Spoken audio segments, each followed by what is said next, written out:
Coucou tout le monde, bienvenue sur ma rubrique beauté. Pour ceux et celles qui ne me connaissent pas, je m'appelle Lydiane Alix, esthéticienne conseillère pour la peau noire et le cheveu crépus. Aujourd'hui, sur ma rubrique beauté, nous allons parler cheveux et ce sera un tuto soin avec de l'aloe vera.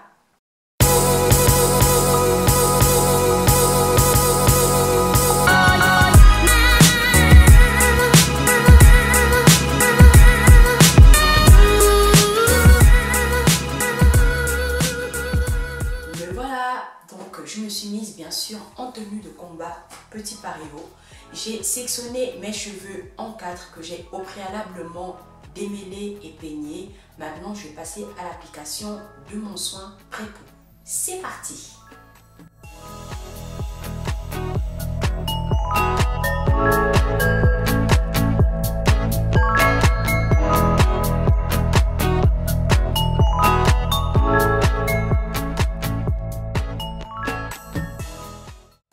Je vais vraiment travailler portion par portion et je sens le bien que ça peut faire à mes cheveux. Donc vous prélevez de l'aloe vera qui dégouline et tout de suite vous l'enroulez entre vos doigts et vous le posez sur vos cheveux. Au niveau de la texture, c'est vraiment pas mal. Et ça définit les boucles quoi. Regardez. Ah oui, il est excellent. Une fois que j'ai terminé de travailler ma première portion, comme vous le voyez, je vais appliquer donc mon huile de moutarde qui est également une huile qui va activer la pousse. Je vais la mettre, c'est en option, donc pour sceller le tout.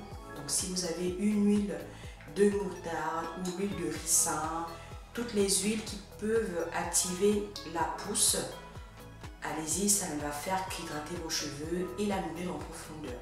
Donc je vais en prendre un tout petit peu sur le creux de ma main. Étant donné que c'est une huile qui active la pousse, je vais donc bien la passer dans mon cuir chevelu en massant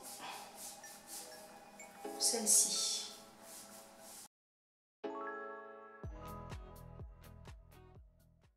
Comme vous pouvez le voir, regardez la souplesse. Un cheveu bien hydraté et un cheveu sec. La différence, elle est là. Hop. Et je commence la deuxième portion. Essayez ce soin s'il vous plaît. Essayez-le. Dites-moi si en fait vous ressentez la même chose. Enfin, si vous allez ressentir la même chose que moi. Ce que je viens de ressentir là en faisant ce soin, c'est du fondant. Je ne sais pas comment dire, mais c'est du fondant. Quand vous passez d'une texture sèche à une texture comme ça, c'est clairement du fondant de cheveux. J'ai terminé donc l'application de mon masque pré-peau. J'ai mis un film plastique que vous pouvez apercevoir là, donc qui va permettre de bien chauffer et donc ouvrir les écailles pour que le soin entre bien en profondeur. Et j'ai recouvert ma tête d'un foulard. Donc pendant que ça pose, je me suis nettoyé le visage, j'ai fait un petit gommage et avec la pulpe qui reste, donc les restes de mon aloe vera, je me fais un masque hydratant. Et oui, très pratique.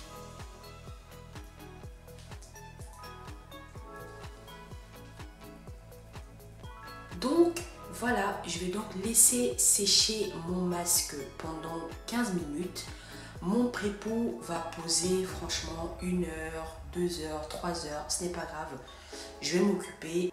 Une fois le temps écoulé pour mon pré-peau, je vais faire mon shampoing comme d'habitude et ensuite je reviens vous montrer le résultat plus tard. Tout comme mes cheveux, j'ai dormi avec mon masque de gel d'aloe vera. Alors, tout dépend parce que le gel d'aloe vera, vous pouvez l'appliquer de différentes manières. En général, moi je l'applique de 3 façons. Première façon, sur une peau propre, bien évidemment, l'idéal c'est de faire un gommage avant. Vous l'appliquez bien généreusement sur l'ensemble de votre visage.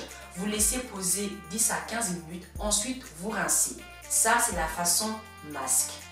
Deuxième façon, vous allez l'appliquer en masque. Le masque de nuit, comme on rencontre maintenant dans le commerce. C'est-à-dire que vous l'appliquez bien généreusement sur l'ensemble de votre visage. Il sèche.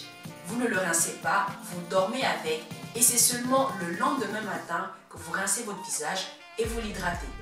Et la troisième façon, vous l'appliquez tout simplement comme un sérum. Avant votre crème de jour ou votre crème de nuit, vous prenez de l'aloe vera que vous appliquez sur l'ensemble de votre visage sans oublier le cou. Vous faites bien pénétrer le produit. Ensuite, par-dessus, vous mettez votre crème de jour ou de nuit. Voilà donc les 3 façons que je vous conseille d'appliquer votre gel d'aloe vera sur le visage. Voilà, ma rubrique beauté est terminée. J'espère sincèrement que vous avez aimé mon tuto. Portez-vous bien et je vous dis à très bientôt.